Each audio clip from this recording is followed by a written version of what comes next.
मरु media पर आप सबका स्वागत है। अभी हम लोग रामदेवरा से जोधपुर के रास्ते पर है। आज विश्व प्रसिद्ध रामदेव जी का मंदिर जो रामदेवरा, वहाँ पर भारतीय जनता पार्टी का एक बहुत बड़ा कार्यक्रम देश के रक्षा मंत्री श्री राजनाथ सिंह जी के सानिध्य में किया गया। हम तमाम यहाँ भारतीय जनता पार्टी के जो प्रबुद्धजन है वो लोग यहाँ हैं हमारे साथ खास बातचीत करने के लिए। राजस्थान सरकार के पूर्व मंत्री, सिरोही के पूर्व विधायक श्री ओटाराम देवासी जी है। इनसे खास बातचीत करेंगे कि आज का क्या कार्यक्रम था और 2023 के विधानसभा चुनाव को लेकर भारतीय जनता पार्टी किस तरह से कार्य कर रही है, उनसे खास बातचीत करेंगे। और जी सबसे पहले तो स्वागत है सर। थैंक यू आपको। क्या आज का कार्यक्रम था जो पोखरण में हुआ था?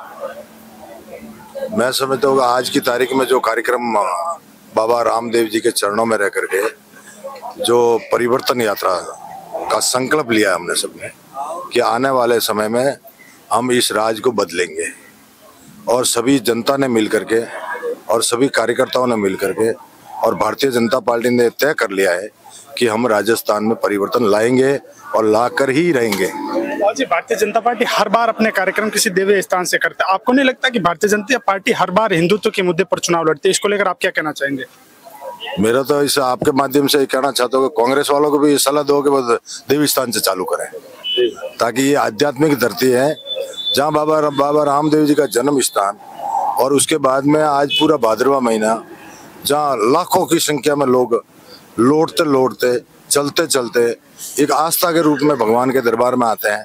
तो मैं समझता हूँ कि इससे तो इस अगले वाली पार्टी को भी ये सलाह लेनी चाहिए कि कोई भी यात्रा चालू करे तो देव स्थान से करनी चाहिए। 2023 के विधानसभा चुनाव में भारतीय जनता पार्टी के क्या प्रमुख विजन रहेंगे इस राजस्थान के लिए?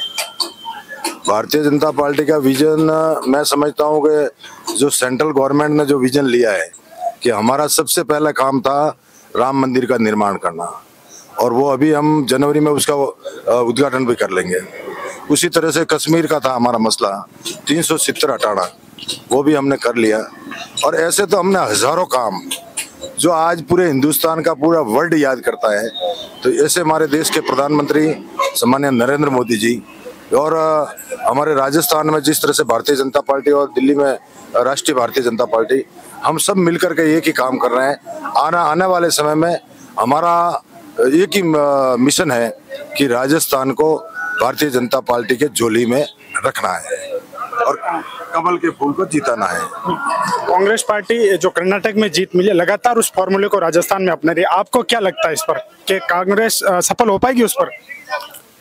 मैं समझता हूँ कि कांग्रेस का काम कर रही है, भारतीय जनता पार्टी का काम कर रही है। हमारा लक्ष्य एक ही है कि अर्जुन का लक्ष्य तक चिड़िया की आंख, तो हमारा लक्ष्य है भारतीय जनता पार्टी को विजयश्री दिलानी और कमल के फूल को जीताना।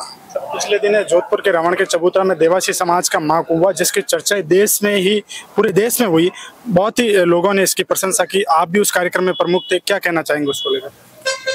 मैं समझता हूँ कि देश की आजादी के बाद में 77 साल हो गए, और 77 साल में जिस तरह से देवासी समाज ने जो हुंकार भरी, मैं समझता हूँ कि उनके लिए ये आजादी का पर्व था। और देश आजाद के बाद में जिस तरह से भारतीय अपने देवासी समाज ने एकत्रित होकर के एक हमारे मंच के पास में आकर के ये मैसेज दिया कि हम पूरे हिंदुस्तान के देवासी समाज एक है और एक रहेंगे, आगे भी हमारे मिशन में है। मैं समझता हूँ कि आज की तारीख में भारतीय जनता पार्टी ने जो रबारी समाज को जो दिया है वो भूतो न भविष्य। हमारे जैसे पहले आसूराम जी थे, भोपाल जी थे, और भाई अपने बोलाराम जी थे, सब्जीबा थे, जो हमारे बुजुर्ग थे, उनकी जो सबसे बड़ी पहल थी, उस पहल को हम सभी युवा, मैं समझता हूँ कि आज की जो जी हमारी रणनीति है कि उसी पहल को हम आगे बढ़ा रहे हैं, और हम सब मिलकर, कोई अलग अलग नहीं है, और हमारा एक ही लक्ष्य था कि सब लाल पगड़ी में देवासी समाज आए, और हमारा मकसद जो था उसको पूरा किया। धन्यवाद।